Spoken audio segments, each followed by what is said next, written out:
કેન્દ્રીય ગૃહમંત્રી અમિત શાહ આજે એટલે કે રવિવારના દિવસે સાંજે સુરત એરપોર્ટ ઉપર ઉતરાણ કરશે અને ત્યાંથી સીધા સર્કિટ હાઉસ જશે અને સર્કિટ હાઉસમાં રાત્રિ રોકાણ કરવાના છે।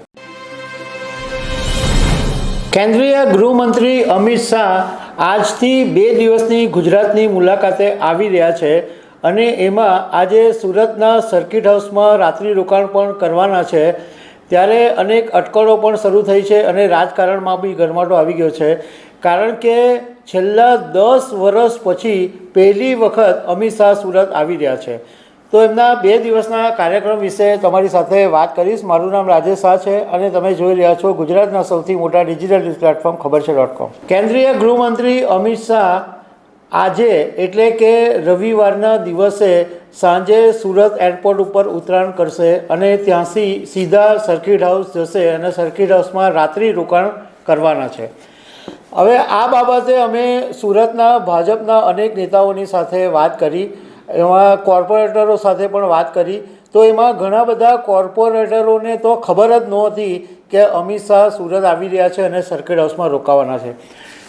કેટલાક ભાજપ નેતાઓ છે મોટા, એમની સાથે અમે વાત કરી તો એમને આ વાતની ખબર હતી, પણ અમે એમને પૂછ્યું કે અમિત શાહ કોની સાથે મુલાકાત કરવાના છે, તો એ બાબતની ક્યાં તો એમણે ફોડ પાડવો નહોતો, ક્યાં એમને ખબર નહોતી। એમણે ના પાડી કે અમને આ વાતની ખબર નથી।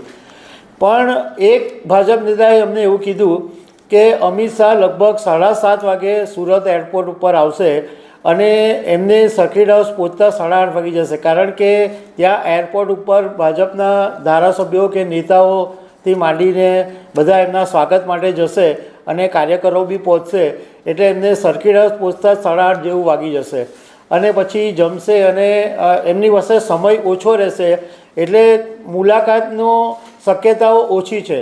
પરંતુ શક્ય છે કે 2-4 લોકો એમને મળી પણ શકે, કારણ કે બીજા દિવસે એટલે નવરાત્રિનો પહેલો દિવસ છે 22 સપ્ટેમ્બર, ત્યારે સવારે 11 વાગે અમિત શાહ કોસમાળાની અંદર એથમ સર્કલ પાસે ઇસ્કોન મંદિર બની રહ્યું છે 3.51 લાખ સ્ક્વેર ફૂટ વિસ્તારની અંદર, એમાં 101 કરોડ રૂપિયાનું ખર્ચે આ મંદિર બની રહ્યું છે, જેનું ભૂમિપૂજન કરવા માટે અમિત શાહ કોસમાળા જવાના છે।